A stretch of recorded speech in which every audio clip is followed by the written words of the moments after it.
급박하게 돌아가는 한반도 정치 안보 상황 매주 금요일 이분과 함께 짚어봅니다. 김종대 전 의원 최강 디펜스 코너 시작해 보겠습니다. 안녕하십니까? 네, 안녕하세요. 자, 대국민 담화 어제 발표 보셨을 건데요. 계엄 선포의 정당성을 계속 한 30여 분 말씀을 했어요. 윤석열. 담화를 왜 했을까요? 아니 그 전날 오후부터 이미 정치부나 그 기자들 사이에서 대통령이 내일 담화 발표하는데 노골적으로 태극기 부대를 광장으로 불러들이는 내용이 될 것이다. 이래가지고 어느 정도 저는 예측을 하고 있었거든요. 그런데 생각보다 훨씬 세더만. 더 세다. 생각보다도. 그래서 아마도 이 담화의 효과로 그 실제로 태극기 부대나 탄핵 반대 세력들이 좀 결집할 것 같습니다. 네. 뭐 그래봤자 대세에는 지장 없지만 지금 민주당 의원들의 탄핵 반대 문자 폭탄이 어제 보니까 어마어마하더라고. 아, 민주당 의원한테 그분들이 보내고 있다고요? 그렇죠. 그러니까 국민의힘 의원들은 탄핵 촉구 문자 폭탄, 민주당 의원들에겐 탄핵 반대 문자 폭탄, 이렇게 세대결로 가는 건데 이거는 국가 지도자가 정말 해서는 안 되는 일이죠. 이렇게 국민을 선동하고 갈라치기를 하면은 이 윤석열 이자가 기어이 국민들 피를 보려는 심산이구나. 결국 시민들끼리 충돌하는 양상을 만들고 싶은 거고. 이렇게 광장에서 시민과 시민이 충돌하고 헌법재판소에서는 탄핵 논리와 그것에 반대하는 논리가 충돌하고 온 나라를 다툼의 여지가 있는 걸로 만들자는 수작입니다. 이렇게 해가지고 기어이 이자가 한 사람 몇 사람 피를 보고야 말겠다는 심산 아니냐. 결국 지금 그 정도 무슨 판단을 할 수 있는 능력을 상실한 것도 아닌가 이런 얘기도 있습니다. 장애가 있는 거 아니냐. 예, 그런데 아무리 이제 이념적 극단성과 폭력성. 거기에다가 이제 그 과잉 확신, 거기에다가 이제 부끄러움에 대한 불감증, 이런 어떤 과잉 몰입에다가 확증 편향 같은 이런 것들을 해서 우리가 보기엔 비정상인으로 보이는데 차라리 거기에 공명하는 세력을 한 줌이라도 마서 싸우는 모습으로 와서 국가를 온통 혼란에 빠뜨릴 수 있는. 이런 방법이 뭐냐 이게. 그게 어제 담화야. 담화였다. 그래가지고 이제는 적대하는 이 사고 방식이나 세력이 서로가 서로를 인간으로 보지 않아요. 괴물로 보는 거예요. 그렇죠. 이런 나라가 본인한테 좋은 거지. 일종의 이게 이제 홉스가 얘기한 리바이어던이라는 모델인데. 만인의 투쟁 그 홉스. 만인과 만인의 투쟁에다가 인간의 원초적 모습은 괴물. 폭력적이며 증오에 가득 차 있다. 그래서 절대군주가 필요하다. 이게 이제 홉스의 리바이어던이라는 사상. 리바이어던은 괴물의 이름이거든요. 그렇죠. 인간 한 명 한 명은 인간이지만 모아놓으면 괴물이 된다. 이런 사상입니다. 그러니까 지금 윤석열이 노리는 거는 이 나라를 괴물 덩어리로 만들고 누구 피를 봐야 되는 상황이에요. 이런 어떤 그 광기와 집착, 그 망상의 수준이 이제 왜 어떤 그 본인에 대한 방어 내지는 생존 전략과 결합돼 가지고 거의 광기의 수준으로 가고 있다. 이게 지금 어제 담화입니다. 광기다고 말씀하셨는데 거짓말도 서슴지 않습니다. 아주 딴 얘기를 엄청 합니다. 내가 오늘 한겨레 칼럼에 다 썼지. 어떻게? 아니 그러니까 우선 팩트에 대해서는 할 얘기가 많지만 미친 자가 얘기하는 걸 왜 팩트 체크해야 되냐. 그래서 대다수는 저기 야당이 집권하면 중국산 태양광이 우리나라 살림 다 파괴한다. 마약 천국된다. 조폭 천국된다. 이런 건 그냥 미친 소리니까 다 제끼들 하더라도 일단 반드시 팩트 체크가 돼야 되는 건 계엄에 관한 사항이에요. 그렇죠. 계엄 부분이요. 이 부분인데 300명 비무장 병력 보냈다. 이게 무슨 국회를 질서를 도와주려고 간 거지. 무슨 국회 기능 마비냐. 근데 300명이 아니라 추가 병력이 있었는데 시민들이 저지했고 일부 병력은 공중에서 되돌아갔다. 이거 언론에 안 난 거예요. 이거 공중에서 되돌아간 병력. 그리고 그게 이제 그 9공수병력하고 3공수병력으로 보여지는데 공중에 헬기가 되돌아갔어요. 아, 왔다가 갔다는 거죠? 착륙 못하고? 조금 늦었어요. 1시가 지나서 1시쯤에 공중에 떠 있었거든. 아하. 그러니까 되돌아가고 이것도 윤석열 지시가 아니라 군 자체 판단이에요. 네, 그다음에 저 비무장이라 그랬는데 실제로 무장이 돼 있던 걸 개인에게 지급하지 않았을 뿐이지 네. 실탄 500발이 장갑차 지휘 차량에 있었고 테이저건, 공포탄 등이 무장 이거는 이제 사실은 비무장 아니냐 그러지만 엄격한 무장입니다. 네. 네, 이게 돼 있었고 그다음에 일부러 간부들만 선발해 보냈다. 병사들은 안 보냈다. 전문성 있는 간부들만. 그런데 특전사는 네. 전투병에 병사가 없어요. 원래가 뭐야. 이걸 뭘 지가 지시해. 네.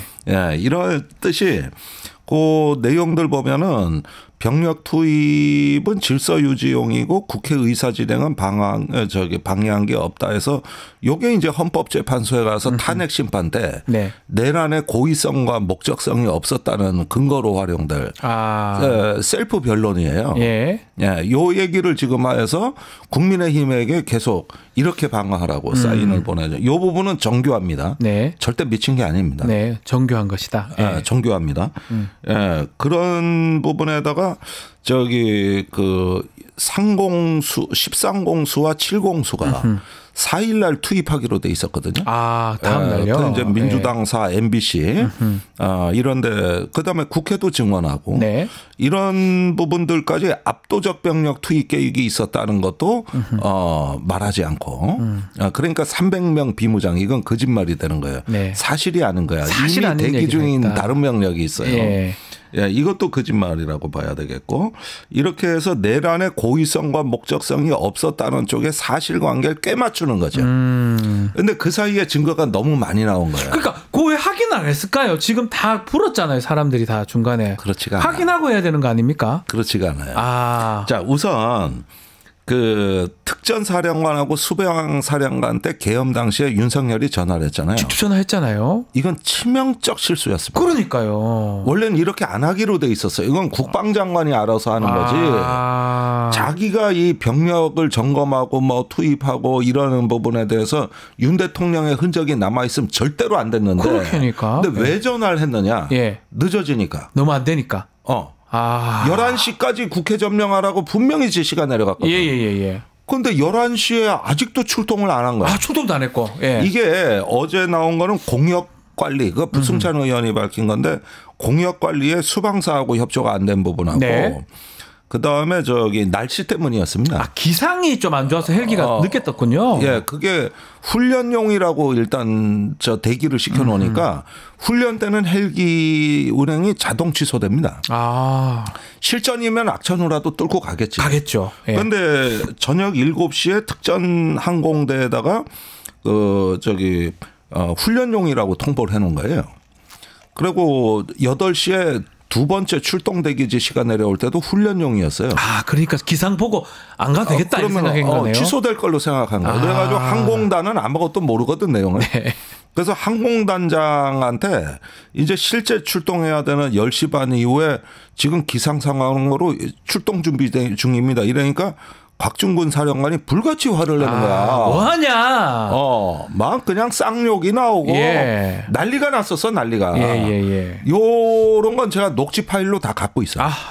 예. 그랬는데 나중에 이제 늦게 출동이 돼가지고 그게 11시 48분에 헬기가 갔는데 네.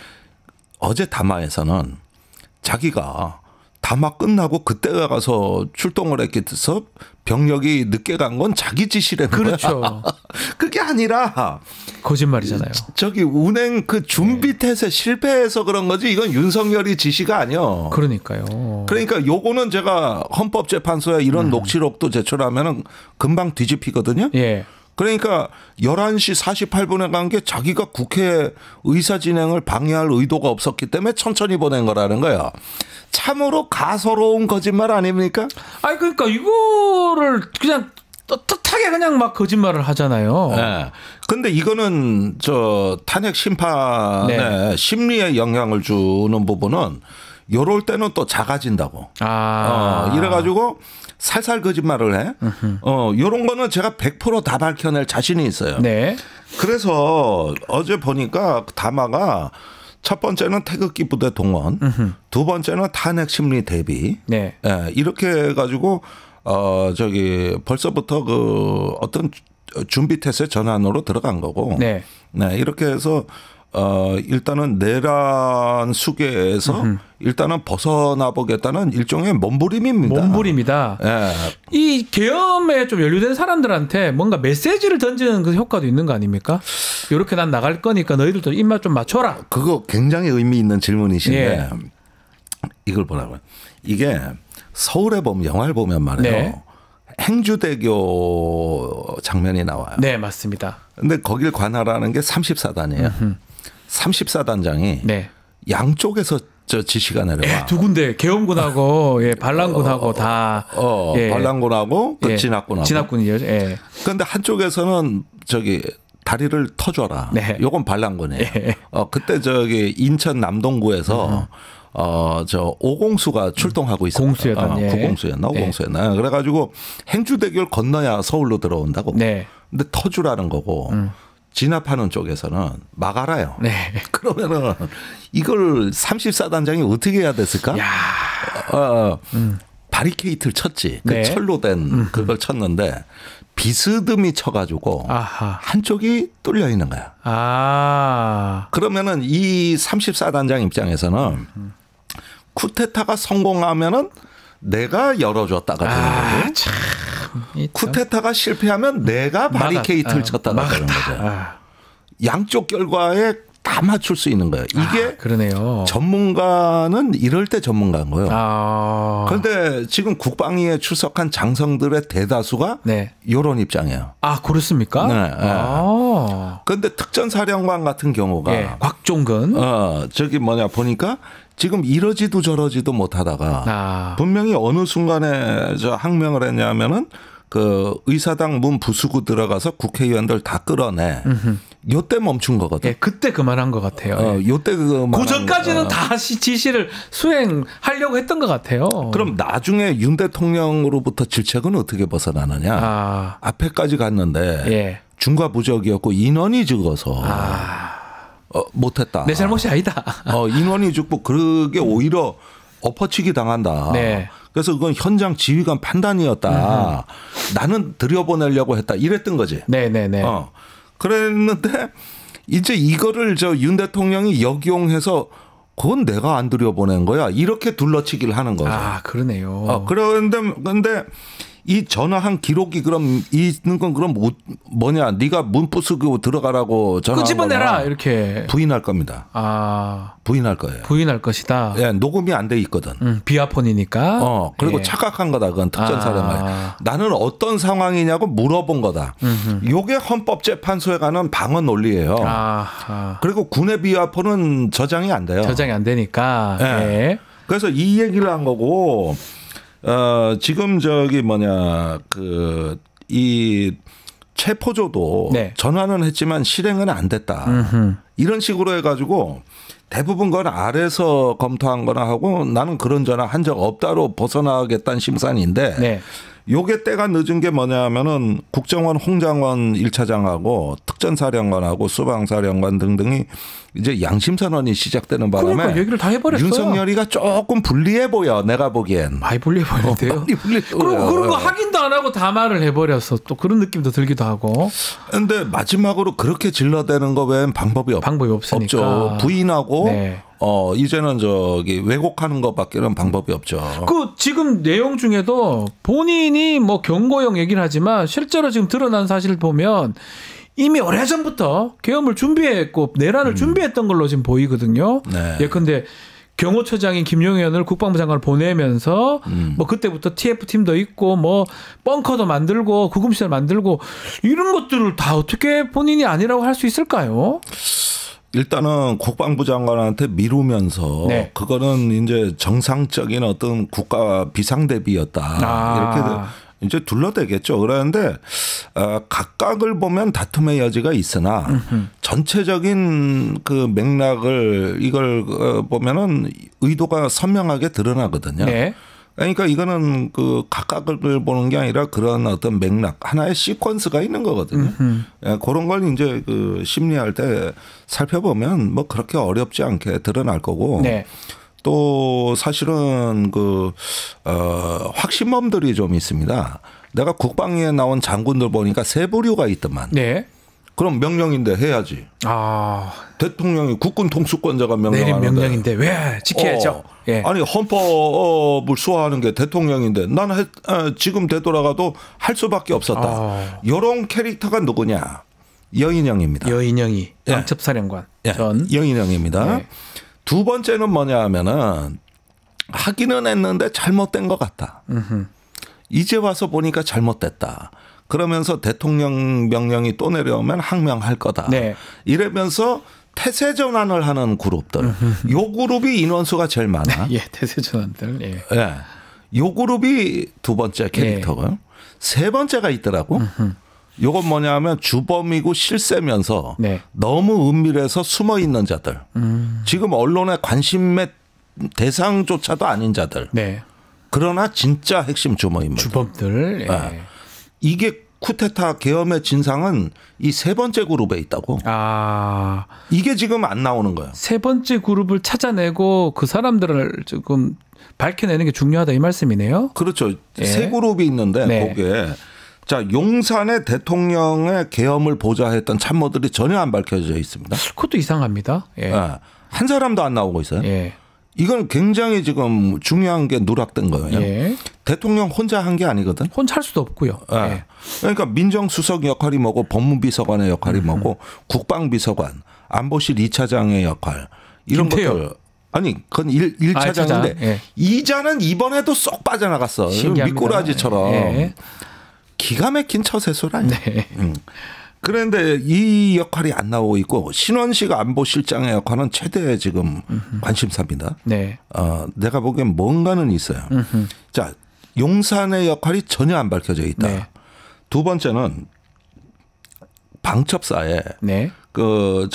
일부는 나왔지만은 진짜 지휘소, 김용현의 포고령 발표, 체포자 명단 전파, 법무 검토 이런 것들 다 나왔던 그 기획 그룹이 누구냐? 네. 요 실체가 안 드러나고 있어요. 아직까지 다 안 드러났어요. 그 안 드러나고 있어요. 예. 자, 여기가 기획 그룹이라면 세 번째 그룹이 있는데 그건 김용현이 작전 통제를 혼자서 다 못 한다고. 네. 뭐 1공수, 9공수, 3공수에 이번에 7공수, 13공수까지 이 많은 부대를 야, 너 몇 시 대기하고 출동해. 이걸 김용현이 어떻게 다 혼자 해? 못하죠. 작전 참모들이 있어야 돼. 네. 운영 체계가 있어야 되거든요. 예. 이거 없으면은 이 전체적인 계획 수립이 불가능한데 나는 그걸 합참 차장실로 의심하거든요.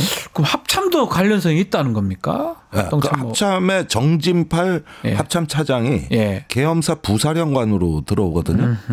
그런데 여기가 합참의 작전 통제실, 네. 지휘 통제실하고 연결고리 같아 보이거든. 아하. 그러면 거기에 종사하는 인력이 있을 거라고.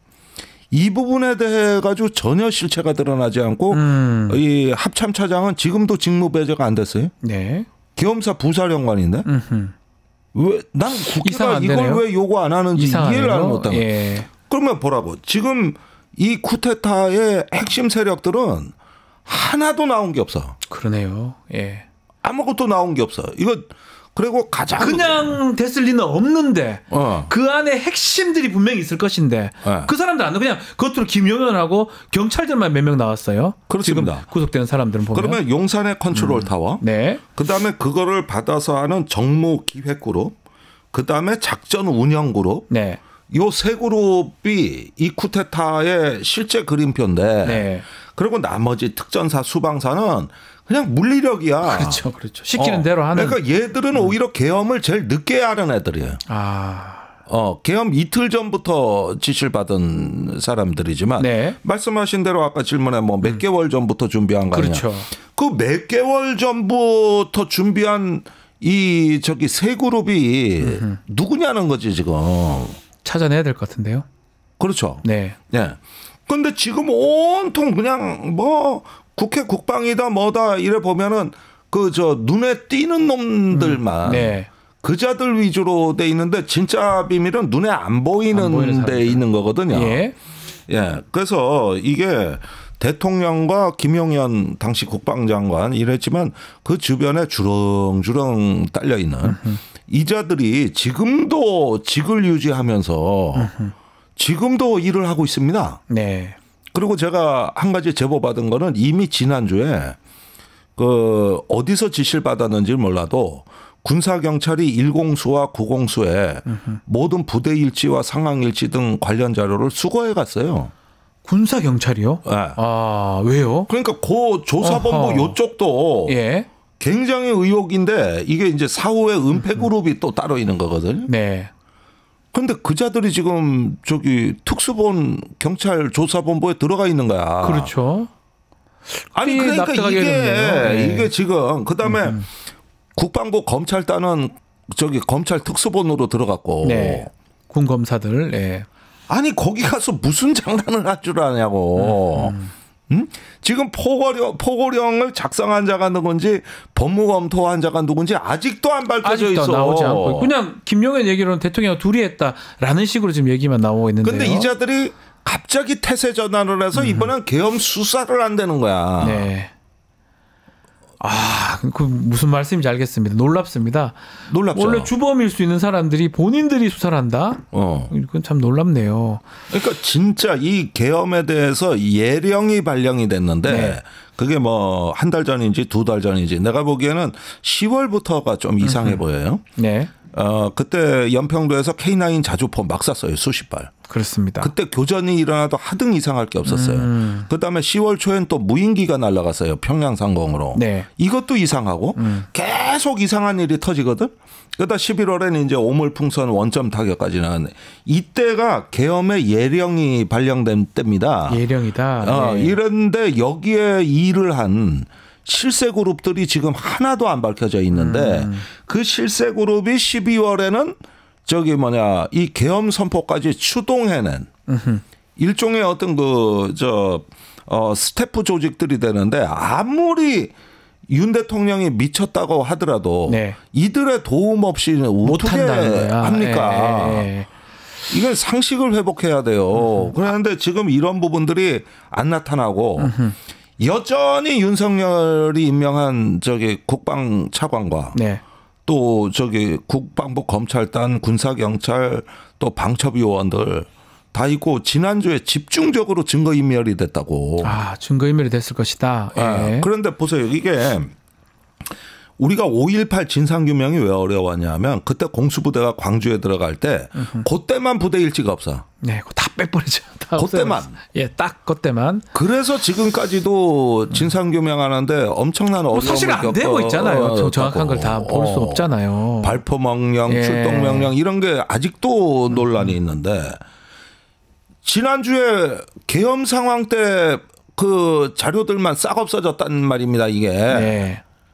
이게 천추의 한이라고.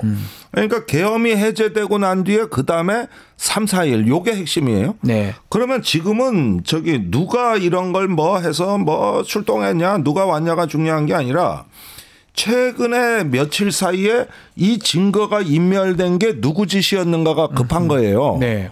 이거를 일단 잡아내야 되는 겁니다. 이거를. 이번 내란 관련해서는 정말 하나라도 문제되는 사람들 다 찾아내서 색출해서 다 처벌해야 된다 이 말씀이시네요. 근데 이제 그게 과하다 보면은 네. 대다수의 군인들은 12.12 때 34단장 같은 인물인데. 네. 박준병이었나요? 아니.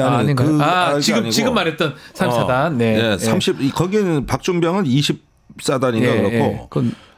이분은 네. 박모 중장인데 내 이름은 얘기 안 할게. 네. 그 저기 전두환 정권 때 그 공로로 3스타 진급을 했어. 그래서 잘 살았어. 중장이 돼버렸네요. 예. 그러니까 이래도 빠져나가고 저래도 빠져나가고. 그런데 이 회색지대는 전부 색출하기에는 지금 군에 대한 어떤 그 현행 작전을 수행하는 군이기 때문에 네. 너무 제한 사항이 많아요. 네. 어떻게 다 잡아내냐고. 그렇죠. 그러면은 지금 순서는 누가 증거 인멸했느냐. 네. 요걸 잡는 거고 그런 인물들이 거꾸로 계엄 수사한다고 설치고 있다. 은폐하는 놈들이. 예. 이러면서 하나하나 기준선을 잡아나가야지 처음부터 이런 군인들을 다 잡아내고 처벌할 수가 없어요. 예. 일단 핵심 위주로 가야 되는 겁니다. 그런데 지금 지난주에 일주일 동안 국회가 일단은 당장은 계엄의 부당성을 입증하느라고 너무 어떤 그 눈에 보이는 것 위주로 가셨어요. 그런데 지금은 이제 약간 사령관들 불러서 많이 했죠. 예. 네. 그러다 보면 국민들한테 관심사는 충족이 되고 네. 유튜브 조회수는 뭐 몇십만 쑥쭉 올라가겠지. 그런데 지금은 그게 중요한 게 아니라 하나의 맥락을 구성해내는 거고 이런 면에서 숨겨진 진실을 찾아내야 되는 거예요. 네. 자, 그리고 요 좀 마치 이제 그 질문을 좀 드려봐야 될 것 같아요. 부정선거 관련된 얘기를 어제 담화에서도 얘기를 했거든요. 이거 어떻게 봐야 됩니까? 예, 뭐 지금 한교안 전 총리 얘기도 그렇고 그렇죠. 부정선거 얘기는 계속 끊임없이 나오는 것 같습니다. 아, 그런데 이 음모론은 참 뭐랄까 이게 일종의 어떤 이 확증 편향성이라는 네. 게 이게 일종의 질병 같아서 이게 치유가 안 된다고 이게 치유가. 사실은 그 선관위원 중에 국민의힘에서 추천한 그 상임위원들이 있거든요. 네. 그분들도 아니라는데. 그 부정선거 하려면 그 사람들하고 다 매수하고 뭐 해야 될 거 아니에요.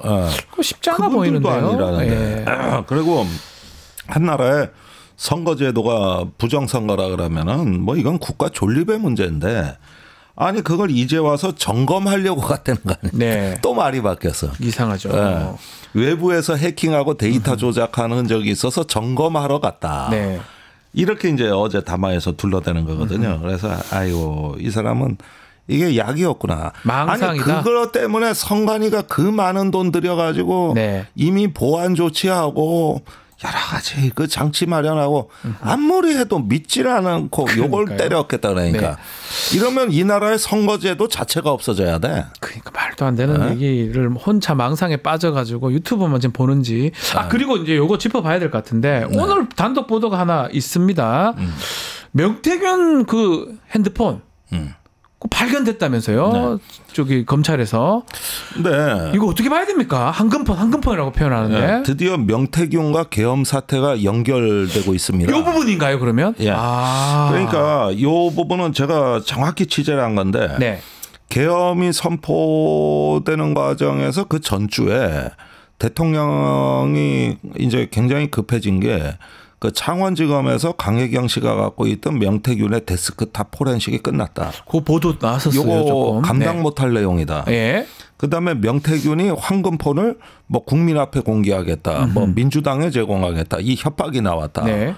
근데 이게 왜 심각한 건 윤석열 대통령 본인이 제일 잘 알거든요. 제일 잘 알겠죠. 예. 김건희랑 둘이. 예. 그리고 그 다음에 올라온 보고서가 뭐냐 하면은 친한계가 김건희 특검 찬성으로 돌아섰다. 아.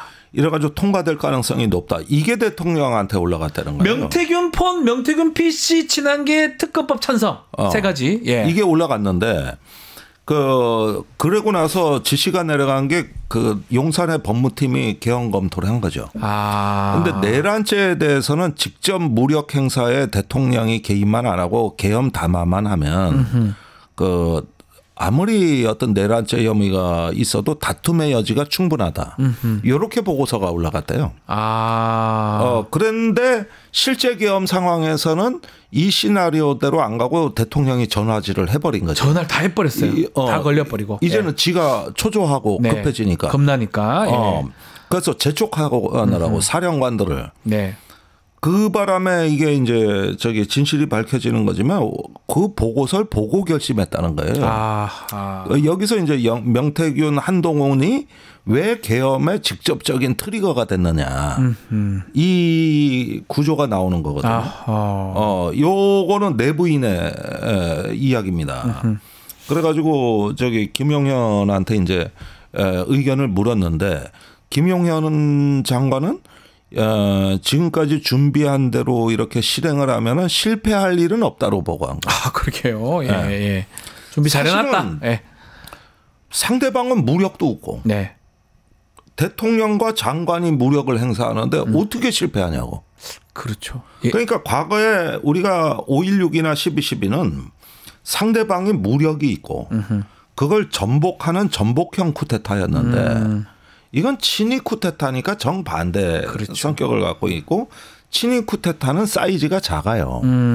그리고 간단하게 신속하게 끝나는 게 친위 쿠데타거든요. 네. 그리고 한국에선 쿠데타가 실패한 적이 없어요. 그렇죠. 다 성공했네 이때까지 보면. 예. 아니 실패할 일이 없다. 예. 실패할 수도 없다. 실패할 수가 없다. 경찰까지 우리 손에 있는데. 예. 그래가지고 확신을 갖고 한 겁니다. 실패 가능성을 의심하지 않았어요. 그런데 이 사람들이 몰랐던 거는 우리나라의 민주주의와 시민의 힘이 강하다는 겁니다. 한국은 시민의 힘이 세계에서 제일 강한 나라다. 네. 이미 민주항쟁의 역사가 충분히 그 많은 경험을 축적하고 있다. 네. 그리고 여기에 저항을 하는 그 신속함도 이미 계엄에 대한 경고를 야당이 충분히 받았다. 그러니까 이게 이전에 계엄에 대한 경고가 없었더라면 이거 뭐야 사실 확인해봐. 가짜 뉴스 아니야. 그래서 어떻게 될 거야. 이렇게 아마 굉장히 혼란에 빠졌을 건데 네. 이재명 대표가 국회로 다 모여라 한 메시지 냈던 게 네. 10시 42분입니다. 예. 대통령 담화 끝나고 12분 만에 달려가기 시작했다고? 이게 가능한 거야? 정군 주요 지휘관 회의가 예. 10시 43분에 소집됐으니까 더 그거보다도 빨라. 그러니까 야당 대표 제일 빨리 갔네요. 야당의 준비 태세가 더 빨라. 아니, 그래서 또 지금 돌이켜보면 김민석 최고라든지 이재명 대표라든지 계속 계엄 얘기를 했었잖아요. 네. 이게 어떻게 보면 경고성 이걸 깔아놓은 거라고 봐도 되는 거네요. 그러니까 민주당에서 했던. 민주당은 계엄을 막는 여기도 예령이 발령되어 있기 때문에. 예. 그래서 드디어 올 것이 왔구나. 이래서 그냥 야 드디어 계엄이야. 빨리 가. 이 자세가 나오는 게요. 원래 불가능합니다. 어렵죠 사실은. 아무런 경고가 없었더라고요. 네. 불가능해요. 근데 그 새벽 얘기 하잖아요. 어제 담화도 보면 내가 만약 성공시킬 것 같으면 주말이나 새벽이나 단전시키고 하지 이 얘기 하던데 그건 어떻게 봐야 됩니까? 사실은 예. 내가 그 민들레 칼럼에 네. 대통령 담화 전에 쓴 칼럼이 있어. 주말에 했다면 성공했을 거다. 네. 그다음에 대통령이 이해를 못한 건 D-Day는 이해를 했다. 12월 3일. 예. 근데 H아워를 이해 못했다. 시간을 이해 못했다. 예. 그러면 대통령 담화가 끝나는 시간이 11시여야 됐다. 네. 그래야 동시에 의사당 점령인데 요 30분에 공백이 있었거든. 그때 다 들어가 버렸어요. 그때 우리 국회의원들이. 이재명 대표가 다 모이라 그랬어. 네. 그리고 정부 주요 지휘관회의가 더 늦어. 네. 요 30분이 실패의 원인인데 네. 이건 H아워를 이해 못한 거다. 작전 개시 시점이라 그래 그거는. 그래서 D-Day와 H아워가 있는데 네. 이 부분을 왜 이해를 못하냐면은 성공에 대한 과신이다. 그리고 김용현 장관의 스타일이 권력에 대해 엄청난 환타지를 갖고 있는 게 대통령이 저렇게 담화하고 우리가 쳐들어가면은 전부 납작 엎드리든가 숨을 줄 알았던 거야. 이 사람이 원래 권력에 대한 환타지가 이거예요. 예. 아주 무능하고 오만한 장수죠. 이게 이제 전쟁 때 어떤 아군의 사령관이 야 이거 미사일 몇 방 쏴 이 새끼들 전부 겁이 나가지고 다 튀어버릴 거야. 이렇게 적을 깔보는 놈은 꼭 전쟁에서 진다고. 지금 딱 그렇게 생각하고 그렇게 했을 거라는 거네요. 김용현 전 장관이. 그래서 운명의 30분이었던 거예요. 그리고 거기에다가 오만함이란 말이야. 그런데 지금 이거를 30분을 자기가 한 건 국회를 존중하고 계엄 해제할 여유를 주기 위해서라는 나의 의도된 실패였다. 이렇게 얘기하잖아요. 지금 포장이 된 거지. 그러면 내란죄를 벗어날 수 있다고 믿는 거예요. 의도된 실패였다. 네. 그런데 요 30분은 치명적인 거야. 그래서 군대에서 H아워가 무지한히 중요한 게 이것 때문이라고. 만약에 우리 대통령이 북한에 선전포고를 했어. 그런데 아무 행동을 30분간 안 해. 그럼 그 사이에 북한이 핵무기를 우리한테 쏘는 거예요. 그러니까요. 그건 누가 봐도 그렇지 않나요? 그래서 H아워가 이래서 중요한 거라 말이야. 군대를 안 갔다 와서 뭐 저런 거 잘 모르는 건가요? 그런데 내 말을 못 지금도. 아직도? 군대를 안 갔다 와가지고. 못 알아듣는다. 이게 무슨 얘기인지 이거는 군대 갔다 온 사람이면 다 알아들어. 그리고 좀 정리를 좀 해야 되는데 이 황금폰 앞으로 이제 이게 탄핵 정국하고도 연결되는 겁니까?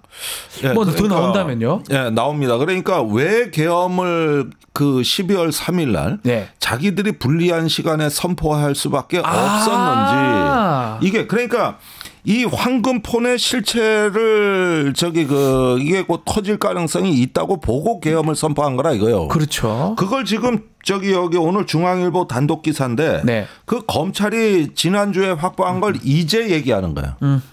그러니까 이게 계엄의 트리거였다는 거죠. 트리거였다. 뭐 사실은 김종대 의원님께서 그 말씀 하셨어요. 왜 그때 했을까 했을 때 창원이나 이런 데서 뭔가 나왔을 뭉텅거리가 나왔을 것이다. 근데 이게 사실은 실제로 나왔었네요. 황금폰이. 그렇다니까. 얘기는 안 했지만. 그때는 짐작이었는데 취재해 보니까 사실이더라고. 사실이었다. 그다음에 한동훈이었어요. 네. 한동훈 얘기. 한동훈이 특검 찬성으로 돌아서는 거.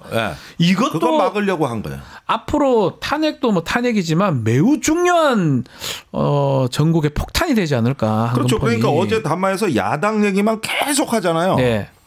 그러면 한동훈이 왜 체포 대상에 들어가 있어? 그러니까 야당이 괴물이고 내란 세력이라며. 그럼 한동훈은 왜 들어갔냐고. 그다음에 판사도 한 명 들어갔다고. 이재명 무죄준. 권순일 대법관요. 권순일도 대법관도. 아니 야당을 얘기치겠다는데 한동훈이 왜 들어가? 이상하죠. 그 사람이 탄핵의 트리거인 거야. 요게요. 알겠습니다. 자, 좀 더 뭐 토요일 날 내일 탄핵도 있고 아마 이 황금폰 얘기도 좀 더 나올 것 같습니다. 왜 이 황금폰, 왜 계엄 이 내란 행위를 했는지 그 내용도 앞으로 더 드러나지 않을까 우리 김종대 의원님하고 말씀을 나눠봤습니다. 자, 오늘 말씀은 여기까지 듣겠습니다. 감사합니다. 감사합니다. 유튜브 구독하고 실시간 채팅과 댓글을 남기시면 매일매일 7천 TTCO를 드립니다. 참여 방법은 통통물 어플을 다운로드하고 회원가입과 로그인을 해주세요. 마이페이지에서 나의 회원 고유 번호를 복사해주세요. 유튜브 구독 후 실시간 채팅이나 댓글창에 고유 번호를 한 번만 입력하면 준비 끝! 지금 유튜브 채팅과 댓글 쓰기 참여하고 7천 TTCO 받아가세요.